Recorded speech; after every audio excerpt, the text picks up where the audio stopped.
বাসুদেবায়।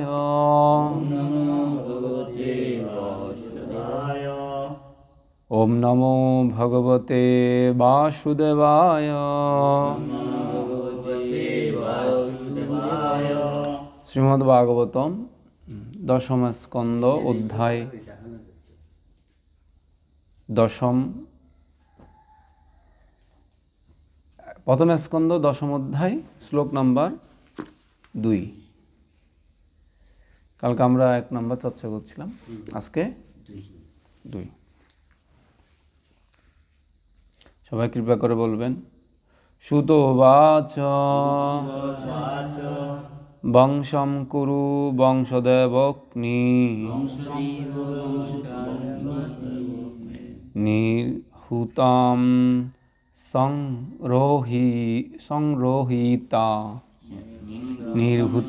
সংরোহিতা ভবভাবনা হরি নিবশ্যয়িত্বা নিজ রাজ্য ঈশ্বর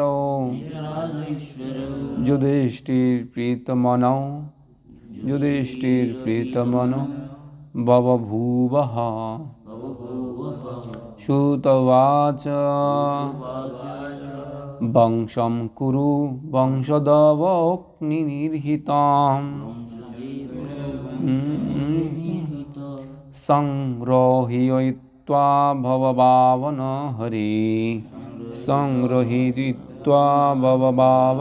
হরি নিবশ্যয়িত্বা নিজ রাজ্য ঈশ্বর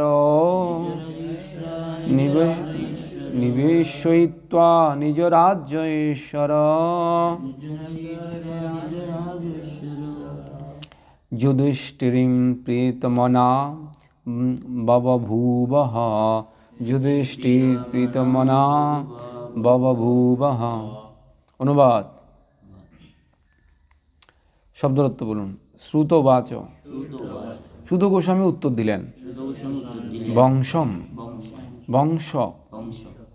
কুরু, মহারাজ কুরুর। বংশদেব, বংশদব অগ্নি, বংশের ঘর্ষণে প্রজ্বলিত দাবানল। নির্হৃতম, দগ্ধ। সংরোহয়িত্বা, বংশের অঙ্কুর। ভবভাবনঃ, ভুবন পালক। হরি, পরমেশ্বর ভগবান শ্রীকৃষ্ণ। নিবেশয়িত্বা, পুনরায় সংস্থাপন করে। নিজ রাজ্যে, তার নিজের রাজ্যে। ঈশ্বরঃ, পরমেশ্বর ভগবান। যুধিষ্ঠির, মহারাজ যুধিষ্ঠিরকে। প্রীতমনাঃ, প্রসন্ন চিত্ত। ববভূবঃ, হয়েছিলেন। অনুবাদ, সুত গোস্বামী বললেন, পরমেশ্বর ভগবান শ্রীকৃষ্ণ, যিনি সমস্ত জগতের পালনকর্তা, ক্রোধাগ্নি রূপ দাবানলে নিঃশেষিত।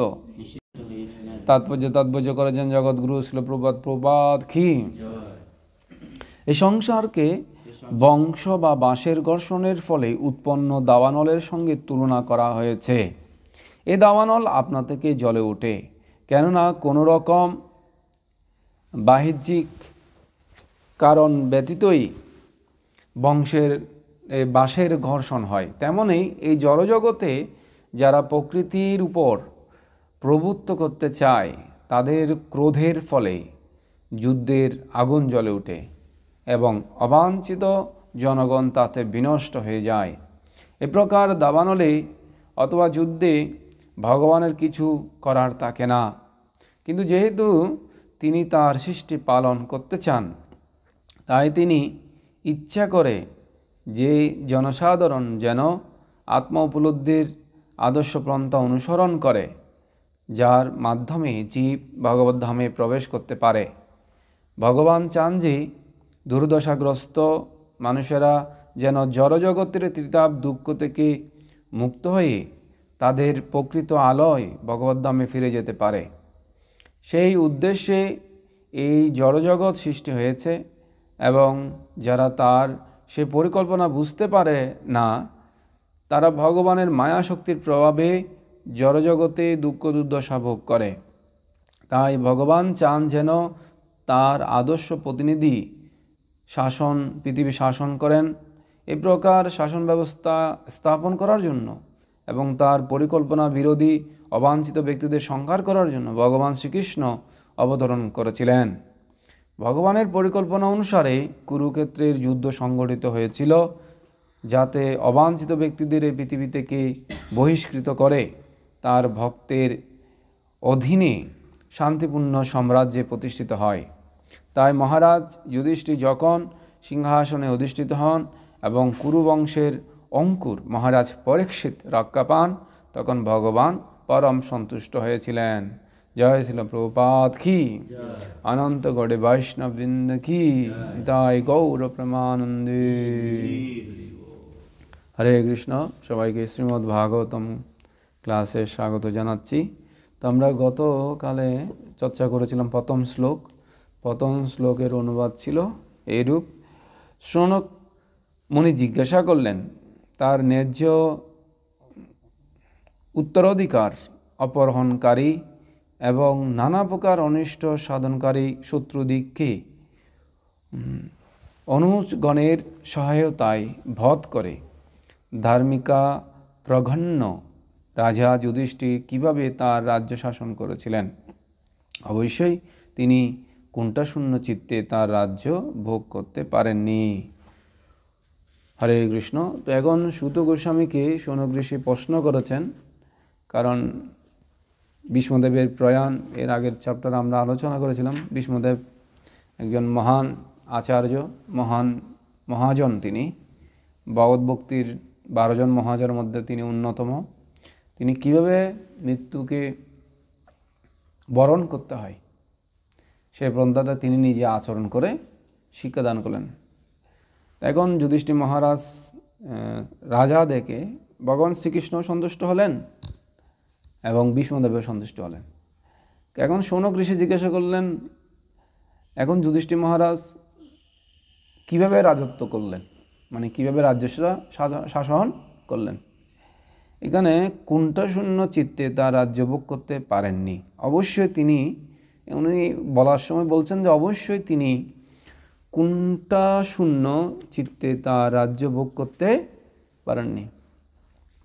যুধিষ্ঠির মহারাজকে যুধিষ্ঠির মহারাজ সম্বন্ধে এই কথাটা বলার অর্থটা হলো যে কি, শৌনক ঋষি মনে একটা সন্দেহ জাগছে, আরে উনি তো ধার্মিক রাজা, এত সৈন্য এত আত্মীয় স্বজন মারা গেল, এখন তিনি কিভাবে সন্তুষ্ট চিত্তে রাজ্য শাসন করবে। এই জন্য কুণ্ঠাশূন্য, উনি কুণ্ঠাশূন্য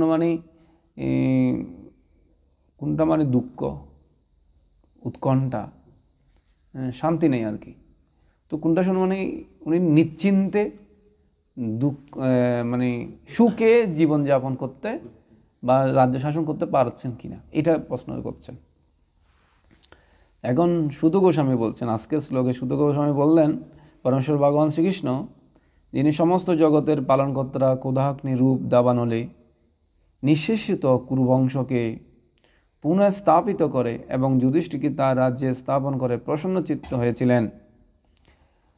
ভগবান সবসময় চান যে এই জগৎটা ভালো থাকুক, সবাই ভালোভাবে ভক্তি করুক, সবাই একটা সৎ জীবন যাপন করুক, এটা ভগবান চান। কিন্তু এই জগৎটা হচ্ছে যে উনি তৈরি করেছেন যে এটা কি জেলখানা, কারাগার। তো এখানে কি কেউ ভালো থাকবে? এটার নাম হচ্ছে দুঃখালয়ম অশাশ্বতম। উনি তৈরি করে উনি এটা লেভেলের মধ্যে লিখে দিয়েছেন, দুঃখালয়ম অশাশ্বতম। তবু চাই যে মনে করেন সরকার যেরকম জেলখানা তৈরি করে, তো জেলখানা যদিও ভালো জায়গা না, কিন্তু সরকার চায় যে এখান থেকে সংশোধিত হয়ে জীব তার যেখানে নিরাপদ স্থান সেখানে যেন দেশের সুনাগরিক হিসাবে তার রাজ্যের মধ্যে বাস করুক। কিন্তু কেউ কোনো নাগরিক যদি বেশি অনিষ্ট করার চেষ্টা করে তাকে জেলখানায় প্রেরণ করে। কিন্তু সরকারও চায় যে সব মানুষ ভালো হয়ে যাক, এই জন্য শোধনাগার তৈরি করেছেন। তো এই জগৎটা যেহেতু দুকালয় অশাশ্বতম, এখানে দুঃখ অবশ্যই থাকবে। এখানে উদাহরণ দেওয়া হচ্ছে, প্রবাদ এখানে উদাহরণ দিয়েছে, বলছে বাঁশঝাড়ে অনেক সময় আগুন লাগিয়ে দেয় না, আগুন লাগাই দেয় না, কিন্তু বাঁশে বাঁশে ঘর্ষণে সেখানে কি হয়ে যায়, আগুন লেগে যায়। হ্যাঁ, ঠিক এরকম সংসারের মধ্যে কেউ ঝগড়া সৃষ্টি করে না, এই জগতে কেউ ঝগড়া সৃষ্টি করতে চায় না, নিজেরা ঝগড়া করে, এটা যুদ্ধে পরিণত হয়, বিশাল যুদ্ধে পরিণত হয়। এরকম কুরু বংশরা বংশের মধ্যেই তারা আত্মীয় স্বজনের মধ্যে ঝগড়া করে করে হ্যাঁ যুদ্ধ বেজে গেছে, মহাভারত হয়ে গেল। হ্যাঁ, তো এই জগতে এরকম শান্তি দেখা যায় না। কেউ আসলে এমন নয় যে কেউ ঝগড়াটা সৃষ্টি করছে, এটা নিজেদের মধ্যে ঘর্ষণের মধ্যে আস্তে আস্তে হয়ে যায়। তো এই উৎকণ্ঠার জায়গা এটা প্রবাদ বলছে, এটা ভদ্রলোকেরা এখানে থাকতে চাইবে না। যারা ভদ্রলোক তারা সাধন ভোজন করে যেন ভালো একটা জায়গা ভগবদ্ধামে যেন ফিরে যেতে পারে, বলছে ভদ্রলোক এখানে থাকে না। তার মানে এখানে বেশিরভাগই অভদ্র। কেমন? জেলখানায় তো এমনি ভদ্রলোক থাকার কথা না, জেলখানায় সবসময় অভদ্র লোকেরাই, যারা অন্যায় করবে, সরকারের বিরুদ্ধে আচরণ করবে, তারাই তো জেলখানায় থাকবে।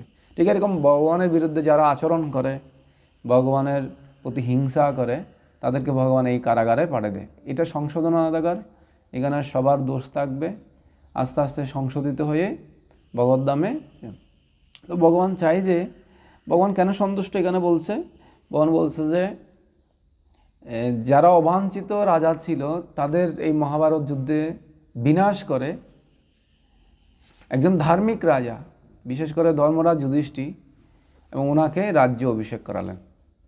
এবং রাজ্য অভিষেক করানোর পর আবার উনি আরেকটা সন্তুষ্ট হলেন যে উত্তরার গর্ভে তিনি পরীক্ষিত মহারাজকে রক্ষা করেছিলেন, কারণ পরীক্ষিত মহারাজও ধার্মিক রাজা। পরবর্তী যুধিষ্ঠির মহারাজের পর পরীক্ষিত মহারাজের জন্ম হবে, উনিও ধার্মিক রাজা হবেন, যে ভগবান শ্রীকৃষ্ণ জানতেন। তো এই জন্য উনি একটা সন্তোষ অনুভব করলেন, অন্তত পক্ষে অনেক জীবাত্মা এই ধার্মিক রাজার তত্ত্বাবধানে ভগবানের ভক্তি করে ভগবদ্ধামে, আমার ধামে চলে আসবে। এটা ভগবান সন্তুষ্ট। ভগবান চাই যে আসলে সবসময় ভালো, জীবের ভালো চাই। আসামিদের সবসময় ভালো চাই সরকার, কিন্তু আসামিরা যদি সরকারের কথা তথা শুনতে চায় না, তাহলে কি করে? সরকার তার শাস্তি ব্যবস্থা করে, বিভিন্ন রকম শাস্তি আছে। তো এখানে বলা হয়েছে যে দেখেন, সেই উদ্দেশ্যে এই জড়জগৎ সৃষ্টি করা হয়েছে, এবং যারা তার সেই পরিকল্পনা বুঝতে পারে না, অনেকেই ভগবানের এই পরিকল্পনাটা বুঝতে পারছে না। ভগবান চান যে দুর্দশাগ্রস্ত মানুষেরা যেন জড়জগতের ত্রিতাপ দুঃখ থেকে মুক্ত হয়ে তাদের প্রকৃত আলোয় ভগবদ্ধামে ফিরে যেতে পারে। ভগবান এটা চায়। ভগবান চায় না জীব এখানে ত্রিতাপ দুঃখ পাক। এরপর চারটা যে দুঃখ আছে জীবের প্রকৃত দুঃখ, কি কি বলেন তো দেখি? জন্ম, মৃত্যু, জরা, ব্যাধি। জন্মটা অত্যন্ত দুঃখের, প্রতিটা জীবের জন্ম হয়েছে, আবার মৃত্যু অবশ্যম্ভাবী। জাতস্য হি ধ্রুবম মিত্রম ধ্রুবম জন্ম মৃতস্য চ তস্মাৎ অপরিহার্যায় অর্থে। এটা অপরিহার্য হবে, এটা নিশ্চিত। এটা এমন নয় যে কারো মৃত্যু হবে না, আমি দেখে থাকবো, আমারও মৃত্যু হবে না, আমি মৃত্যুকে জয় করার জন্য কিছু আবিষ্কার করে যাব। এটা অপেক্ষা করতে করতে দেখা গেল যে ওই নিজেই মারা গেল। এটা ওরা আর আবিষ্কার করতে পারলো না। এটা তস্মাৎ অপরিহার্য, এটা অবশ্যই হবে। তো প্রতিটা জীবের যে জন্ম সেটা দুঃখ, এরপরে মৃত্যু আরও ভয়ঙ্কর, 40,000 কাঁকড়া বিচার যন্ত্রণা সমান বলা হচ্ছে। কয়েকটা কাঁকড়া বিচা কামড়ালে বুঝে যাবে। কামড়ানো তো এমনি বিচ্ছু কতগুলো আছে, যেগুলোতে কামড়ালে অবস্থা খারাপ হয়ে যায়। কাঁকড়া বিচা দেখেছেন? এরকম বড় বড় পা থাকে, লেজটা এরকম করে থাকে, করে মারা হয়। তো মৃত্যুর যন্ত্রণা অত্যন্ত ভয়ঙ্কর, কিন্তু জীব তার ছোটোখাটো একটা সমস্যা সমাধানের জন্য চেষ্টা করে। কারো চাকরি নেই, কারো এখন তো বর্তমান সমাজের সমস্যাটা হচ্ছে যে কি, এই হিন্দু, এই বুদ্ধ, এই খ্রিস্টান তার ধর্মের একটা লেভেল লাগাই দিয়েছে, ওই লেভেলটাকে ইয়ে করার জন্য, বাড়ানোর জন্য। এই আমি হিন্দু, আমি মুসলিম, এটা এই লেভেলটা বাড়ানোর জন্য। ও হিন্দু হলে হিন্দু বাড়াতে চায়, মুসলিম হলে মুসলিম বাড়াতে, খ্রিস্টান হলে খ্রিস্টান বাড়াতে চায়। তো প্রভুপাদ বলেছে এই ন্যাশনালিটি, এদের কাস্ট মানে বর্ণ, ধর্ম, ধর্ম মানে হচ্ছে এই ধর্ম পালন করে। কেউ বলছে আমি এই বর্ণের, কেউ বলছে আমি এই গোত্রের, কেউ বলছে আমি কালো, কেউ বলছে আমি ধলো। এই সমস্ত এগুলো এক একটা আবরণ, এগুলো এক একটা পোশাক বলা হচ্ছে। এই পোশাক থেকে কেউ যদি আত্মতত্ত্বে আসতে পারে বের হয়ে, মানে সেই এই বর্ণের নয়, এই জাতের নয়, এই ধর্মের নয়, সে হচ্ছে পরমেশ্বরের সন্তান, পরমেশ্বরের সে দাস, সেভাবে সে যদি জানতে পারে, সেটা দুর্লভ। আমাদের ভক্তরা জেনেছে আমরা ভগবানের অংশ, ভগবানের নিত্য দাস, কিন্তু এটা জানার পর এটা উপলব্ধি করে যে পালন করব, আমি যে দাস, তার দাসত্ব স্বীকার করব, সেটা আরও বড় কি বড় চ্যালেঞ্জ। এটা আরও বড় প্রাপ্তি বলা হচ্ছে। এমনি সাধারণভাবে জানছি, ঠিক না, আমরা কৃষ্ণের দাস, এটা জানছি, কিন্তু এটা সত্যি সত্যি অনুভব করে যদি আমাদের মেন্টালিটি হয়, ভগবানের সেবায় সম্পূর্ণভাবে যুক্ত হয়, সেটা আরও বড় প্রাপ্তি। কিন্তু সাধারণ মানুষ এখনো আপাতত ওইটাও জানে না। সাধারণ মানুষেরা কোনটা জানে না?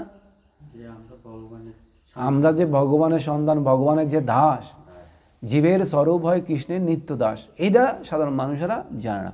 সে মনে করছে যে আমি এই পরিবারের দাস, এই জন্য পরিবারের জন্য প্রচুর পরিশ্রম করে, সমাজের জন্য সে পরিশ্রম করে, আত্মীয় স্বজনের জন্য সে পরিশ্রম করে। কেন? সে মনে করে যে সে পরিবারের সেবক বা দাস, এই জন্য ও মনে করে। এই জন্য ওর ন্যাশনালিটি থেকে, জাতীয়তা থেকে, বর্ণ থেকে, আত্মীয় স্বজন থেকে সে বেরিয়ে আসতে পারে না। সাধারণ মানুষ এটার জন্য তারা লড়াই করে, করে না লড়াই? এটা হল যে এটা আমাদের পাড়া, এটা পশ্চিম পাড়া, এটা পূর্ব পাড়া। এদের মধ্যে আবার হিন্দুদের মধ্যে এক ধরনের সমস্যা, এটা পাড়ায় পাড়ায় সমস্যা। মনে করেন একটা গ্রামের মধ্যে হলে আবার পাড়া হয়ে যায়, এই পাড়ায় এই পাড়ায়। তো এইভাবে বিভিন্ন রকম দ্বন্দ্ব মানুষ সংগ্রাম করছে, প্রচুর সংগ্রাম করছে। কেন কেন সংগ্রাম করছে? কেন? একটাই কারণ, সেটা হচ্ছে সে এই জগতে তার আধিপত্যবাদ, সেটিকে তার কর্তৃত্ব অভিমান, মানে এই জায়গাতে আমি কর্তৃত্ব দেখাবো, সেটার জন্য সে এই জগতে কষ্ট পাচ্ছে। এই জন্য ভগবান বলছে তুমি কর্তা নয়, কর্তা হচ্ছি আমি, তুমি ভোক্তা নয়, ভোক্তা হচ্ছি আমি। তো এই জন্য ভক্তারাম জাগ্রতপস্যম সর্বলোক মহেশ্বরম সুহৃদম সর্বগাথাম গাথাম। যদি কেউ ভগবান যে প্রত্যেকটা জীবের সুহৃদ, এটা ঘাতাম, গাতাম মানে হচ্ছে যে জানবে শান্তির মিচ্ছতি, তিনি এই জগতে শান্তি লাভ করবেন। সমস্ত যজ্ঞের বক্তা কৃষ্ণ, সমস্ত লোকের মহেশ্বর কৃষ্ণ, সমস্ত জীবের সুহৃদ কৃষ্ণ, এই তিনটা জিনিস জানবে, তিনি এই জগতে শান্তি লাভ করবে। আর যদি মনে করে না আমি কর্তা, আমি ভোক্তা, আমি কর্তা অভিমান করে, তাহলে তার দুঃখ। তার কেন কর্তা অভিমান করতে গিয়ে ও গ্রামের কর্তা হতে চায়, গ্রামের মাতব্বর হতে চায় কি না?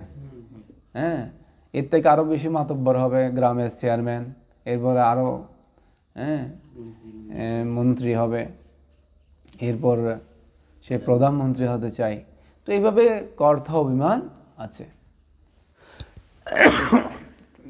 কেউ দাস হতে চায় না, সবাই কি হতে চায়? হ্যাঁ, প্রভু হতে চায়। তো এই জন্য বলছে, ভগবান বলছে এটা এই জগতে, এই জন্য এই জগতের জীব দুঃখ পাবে। কি কি দুঃখ বললাম? চারটা: জন্ম, মৃত্যু, জরা, ব্যাধি। জরা আছেই, বার্ধক্য স্বীকার করতেই হবে। প্রতিটা জীব আস্তে আস্তে জন্ম হবার পর বৃদ্ধি হতে থাকে, এরপর আবার স্থিতি চলে আসে, আর বৃদ্ধি হয় না, এরপর উপজাত সৃষ্টি করে, কিছু সন্তান সন্ততি উৎপাদন করে, তারপর আস্তে আস্তে দেহটা ক্ষয়প্রাপ্ত হতে থাকে, এরপর বিনাশ প্রাপ্ত হয়। এভাবে 6টা পরিবর্তনের মাধ্যমে জীব অতিবাহিত করে, প্রত্যেকটা জীব, গরু ছাগল থেকে শুরু করে মনুষ্য থেকে শুরু করে সবাই। তো এইভাবে সে বিনাশ প্রাপ্ত হয়। এই জন্য এইভাবে সে বৃদ্ধি হয়ে একসময় ক্ষয় প্রাপ্ত হয়। ক্ষয় পাওয়াটাকে বলা হয় জরা, মানে বৃদ্ধ অবস্থা। বৃদ্ধ হওয়াটা খুব কঠিন কিন্তু এই সংসারে। তো প্রতিটা জন্মে জীব এভাবেই যাচ্ছে, জন্ম মৃত্যু জরা ব্যাধির অতিক্রম করে যাচ্ছে। তো এই সমস্ত জীব এই সমস্ত ইয়াগুলোকে দুঃখ মনে করে না। ওরা দুঃখ মনে করে বর্তমান পরিস্থিতিটাকে দুঃখ মনে করে, যার যেটা ঘরে সমস্যা আর কি। কারো কন্যা দায়গ্রস্ত, পিতা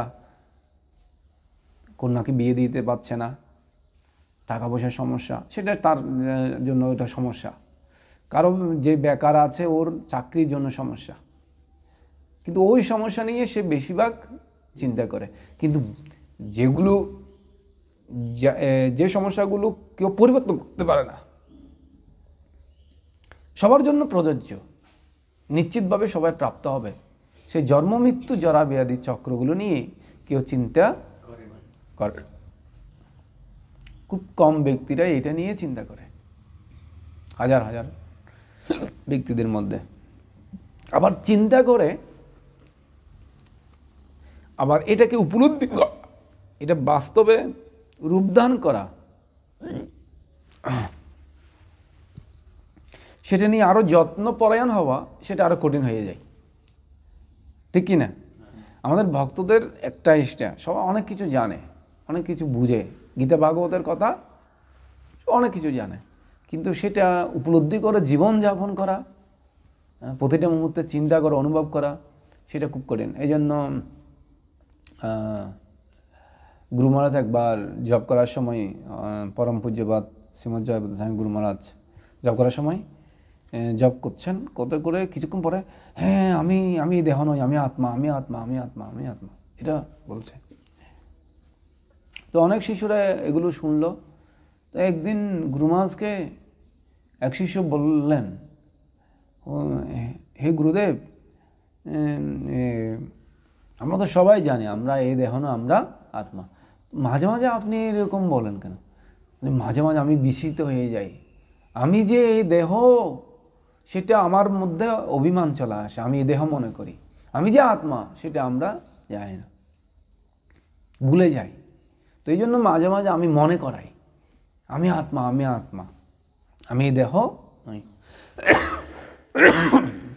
ভগবদ্গীতায় আপনি দেখবেন প্রভুপাদ অনেক জায়গায় ঘুরে ফিরে যে পার্বণগুলো করেছেন, উনি প্রায় সময় বলে থাকেন, আমরা এই দেহ না, আমরা আত্মা, আত্মার কার্য কিভাবে করতে হয়, তারপরে ঘুরে ফিরে জন্ম মৃত্যু জরা ব্যাধি দুঃখের কথা বলে, ত্রিতাপ দুঃখের কথা বলে। ত্রিতাপ দুঃখ কি, কে বলতে পারেন? হ্যাঁ, আধ্যাত্মিক ক্লেশ, আদি দৈবিক ক্লেশ, আদি ভৌতিক ক্লেশ। অন্য জীব থেকে প্রাপ্ত হলে আদি ভৌতিক, আর দেবতারা প্রদান করলে দৈবক্রমে হলে প্রাকৃতিক দুর্যোগগুলো আদি দৈবিক, আর দেহ মন থেকে প্রাপ্ত হলে আধ্যাত্মিক ক্লেশ। তো এই সমস্ত দুঃখ আমরা ভুলে যাই। সবসময় এগুলো মাথায় রাখতে হবে, আমি এই দেহ নই, আমি আত্মা, 4টা দুঃখ আছে, এরপর সাথে 3টা বোনাস আছে, হ্যাঁ 3টা বোনাস, ত্রিতাপ ক্লেশ আছে। এই সমস্ত দুঃখের কথা সবসময় স্মরণ রাখতে হবে। এগুলো আমার সামনে দিয়ে আসতেছে, আমি মনে করছি যে আসবে না, না, সামনে যত দিন যাবে তত আমি মৃত্যুর দিকে চলে যাচ্ছি, বিদ্যের দিকে চলে যাচ্ছি, অসুস্থ হয়ে যাচ্ছি, রোগাগ্রস্ত হচ্ছি। এগুলো সামনে যত যাবে দিন, আমরা মনে করতে পারি না সামনের দিনটা আমাদের জন্য ভালো যাবে। তো এই জন্য এগুলো চিন্তা করে আমাদের ভগবানের ভক্তি আরও বেশি দৃঢ়ভাবে করা উচিত। এটা হচ্ছে যে জীব এই সমস্ত তত্ত্বজ্ঞান জানার পর একটু ভয় পেয়ে করবে, ভগবানকে ভালোবাসবে বা ভক্তি করবে, কিন্তু আসলে জীবের সহজাত প্রবৃত্তি হচ্ছে সেই জীবাত্মা পরমাত্মাকে ভালোবাসবে। এটা সহজাত প্রবৃত্তি, সহজাত নেচার। হ্যাঁ, সেটা তো হলে ভালো। স্বাভাবিকভাবে এগুলোর প্রতি ভয় না পেয়ে, না আমার জন্ম মৃত্যু সার্কেল থেকে উদ্ধার লাভ করতে হবে, এই জন্য ভগবানকে ভালোবেসে একটু ভক্তি করব, এটা প্রথম স্টেজে আসবে, কিন্তু এগুলো থেকে আরও একটু উত্তীর্ণ হয়ে বলতে হবে না না, উনি পরম প্রভু, ওনাকে তো আমার ভালোবাসা স্বাভাবিক একটা। স্বাভাবিকভাবে যখন ভালোবাসা হবে, সেই প্রেমে আমরা অনেক উচ্চ পথ লাভ করতে পারবো, ভগবানের অনেক নিকটে যেতে পারবো। স্বাভাবিকভাবে যদি আসে অনেক নিকটে, হ্যাঁ, রাজার অনেক নিকটে মানুষ থাকে না, কিছু কিছু মানুষ আছে, অনেক মন্ত্রী আছে, অনেক মন্ত্রীদের মধ্যে কিছু কিছু নিকট মন্ত্রী আছে কি না?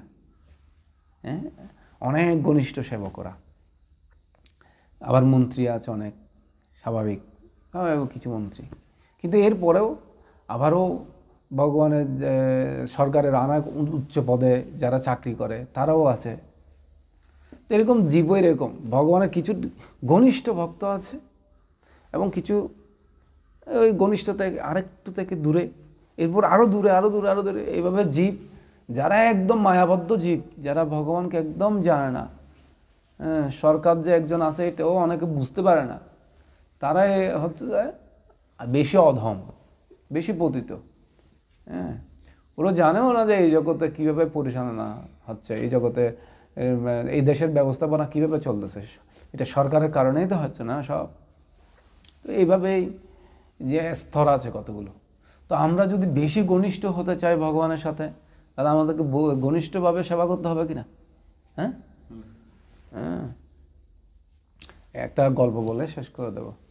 জগন্নাথের এক ভক্ত ছিল, বুঝছেন, এটা ছোট মেয়ে, ও এমন জগন্নাথের ভজন করে, হ্যাঁ, এই জগন্নাথের যে ভক্তিগীতি আছে না, ওই ভক্তিগুলো গায়, এমনভাবে গায় একদম প্রাণ কেড়ে নেয়। কার প্রাণ কেড়ে নেয় যে? হ্যাঁ, জগন্নাথের একদম প্রাণ কেড়ে নেয়। বলছে আহা, কে তো কী সুন্দর।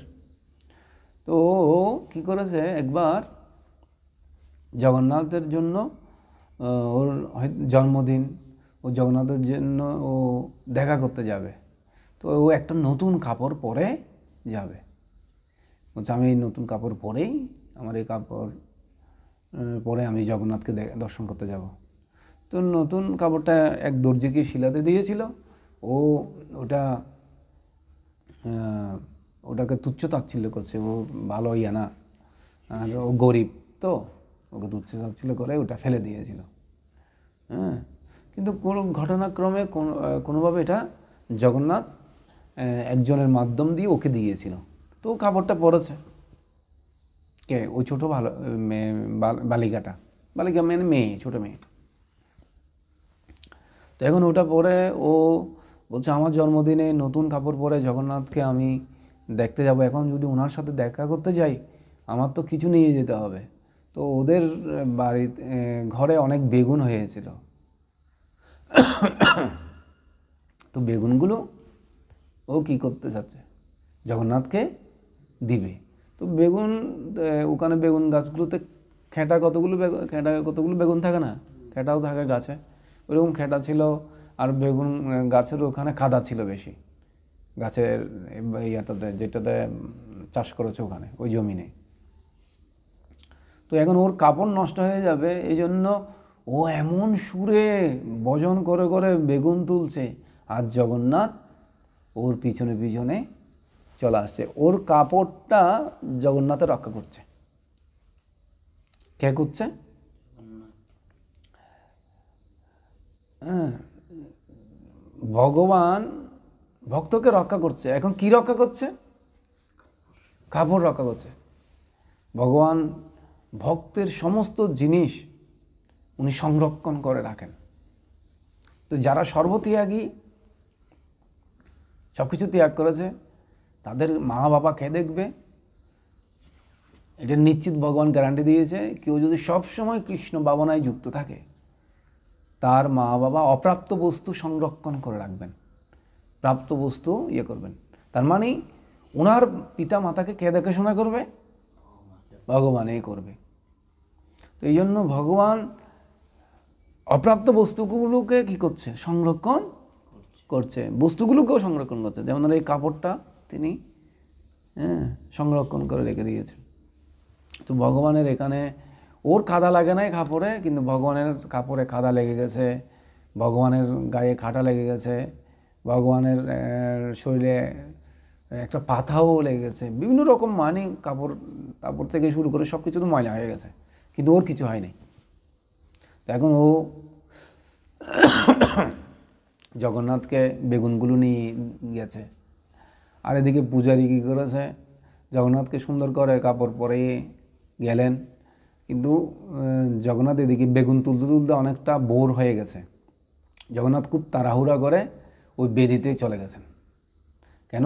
এখন পূজারীরা দর্শন দান করবে, মঙ্গল আরতি গাইবে, তো ওখানে বেদিতে যাওয়ার সময় রাত তো শয়ন দিয়েছে ভালো কাপড় পরাই দিয়ে, কিন্তু জগন্নাথের কাপড়গুলো ছিঁড়ে গেছে, ময়লা সব। তো পূজারী চিন্তা করতেছে যে এই কাপড়গুলো তো এত ময়লা হয়ে গেল, এখন যদি রাজা আসে, রাজা দেখে, উনি তো আমাকে শাস্তি প্রদান করবে।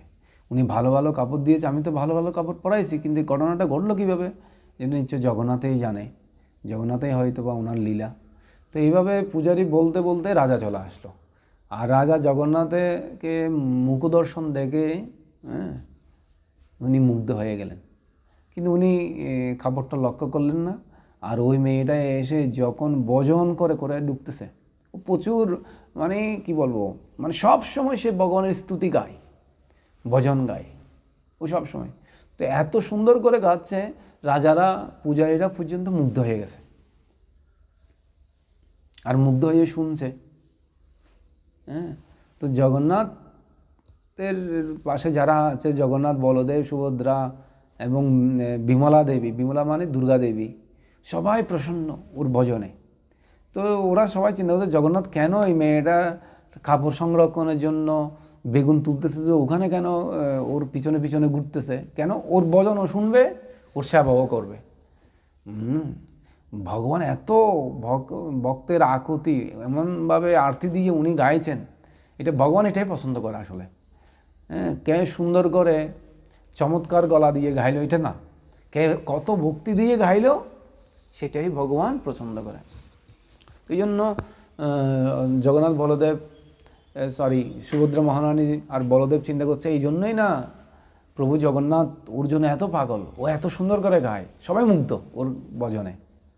তারপর লাস্টটা হলো কি, ওই স্তুতি করতে করতে দেখা গেল যে জগন্নাথের কাপড়টা কি ময়লা, ছেঁড়া, সব কাদা। তো ও বলছে, কী ব্যাপার পূজারী মশাই, আপনি মনে হয় কাপড় পরাতে ভুলে গেছেন নাকি, কেউ দেখাশোনা করার নেই নাকি জগন্নাথকে, এত ময়লা কাপড় পরানো হলো। ঠিক আছে ঠিক আছে, আমি পরবর্তীতে আমি একটা কাপড় আনবো, জগন্নাথকে দেবো। শুধু জগন্নাথকে না, বলদেবকে, সুভদ্রাকেও দেবো, কারণ ওনাদের সেবা করলে জগন্নাথ আরও বেশি খুশি হবেন। তো এইভাবে বলছে, আর রাজা দেখে খুব রেগে গেলেন। কার সাথে রেগে গেলেন?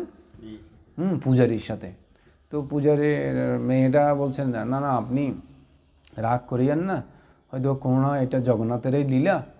তো ও রাজা আর শুনছে না, রাজা পূজারীর সাথে বলছে, পূজারী বলছে এটা জগন্নাথের লীলা মনে হয়, তুমি এই মেয়েটার ইয়া দিয়ে তুমি তোমার অপরাধকে ঢাকার চেষ্টা করিও না। তোমার যে অপরাধ, তুমি আমি ভালো ভালো কাপড় দিয়েছি আর তুমি ময়লা যুক্ত কাপড় পরেছো। না। তো পরবর্তীতে দেখা গেল যে ওখানে বেগুনের কাঁটা লেগে গেছে কাপড়ে, তারপরে পাতা লেগে গেছে। তখন এই মেয়েটা বলছে, আসলে মনে হয় এই জগন্নাথই মনে হয় আমার কাপড়টা রক্ষা করেছে, আমার কাপড়ে তো কোনো ময়লা লাগে নাই, কিন্তু যখনই এখানে আসছি এখান থেকে একটু ধূপ আছে না, ধূপের ময়লা লেগে গেছে, কিন্তু আমি যে বেগুন তুলেছি, বেগুন খেতে তো অনেক ময়লা ছিল, কাদা ছিল, তখন তো কাদা লাগেনি, তো আমার কাপড়ে কাদা লাগেনি, জগন্নাথের কাপড়ে কেন কাদা লাগেছে?